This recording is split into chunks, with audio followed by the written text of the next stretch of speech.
Je pense que c'est une chose merveilleuse que dans le classement des livres de la Bible, il y ait un tel gros écart entre Néhémie et Malachie, et que Malachie vienne tout à la fin avec cette mention.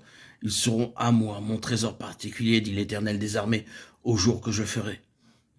C'est coûteux à bien des égards de vivre au cœur du témoignage, je le répète. Vous pouvez être privé de bien des choses, de bonnes choses. Vous pouvez perdre beaucoup d'amis. Vous pouvez perdre une vie d'opportunités plus large. Oh, combien se sont arrêtés disant que de portes me seront fermées si je prends cette voie. Combien je serai dépossédé d'une grande influence. Je diminuerai mon champ d'action si je prends cette direction-là.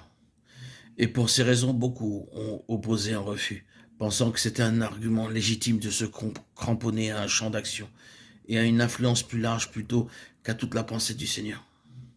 Voilà une façon bien erronée d'estimer les valeurs, parce qu'elles ne sont pas de grande dimension. Elles sont intrinsèques et essentielles. Et ainsi, la valeur que le Seigneur possède ici, comme vous le constatez très clairement, se trouve juste dans un très petit nombre comparativement.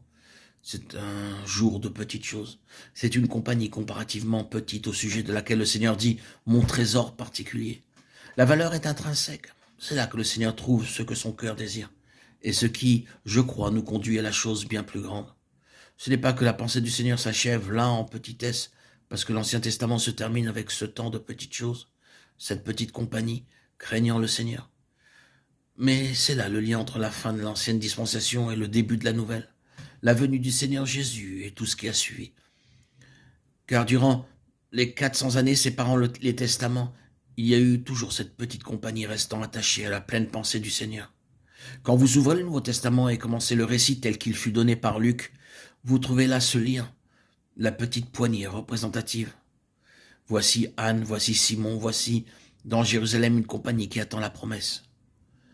Le Messie comptant sur ce jour-là.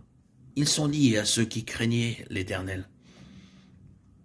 Ah, mais c'est quelque chose qui, bien qu'extérieurement petit, est devenu si intrinsèquement grand, préparant une voie pour que le Seigneur vienne. Non, le Seigneur viendra, mais cela ne se termine pas là. Le défi se trouve là. Combien nous sommes dans l'erreur quand nous mesurons les choses par leur grande dimension, par leur nombre. C'est là la façon dont le monde mesure. Et c'est là où le monde est entré dans l'Église. Mesurer les choses par des nombres, une taille, une étendue, ce que l'on peut voir, par la façon dont on peut évaluer en partant de points de vue naturels. Ah, cela doit être quelque chose pour Dieu. Regardez comme c'est une chose importante. Pas nécessairement. Il s'est trouvé souvent que la chose de Dieu la plus grande était très petite aux yeux humains.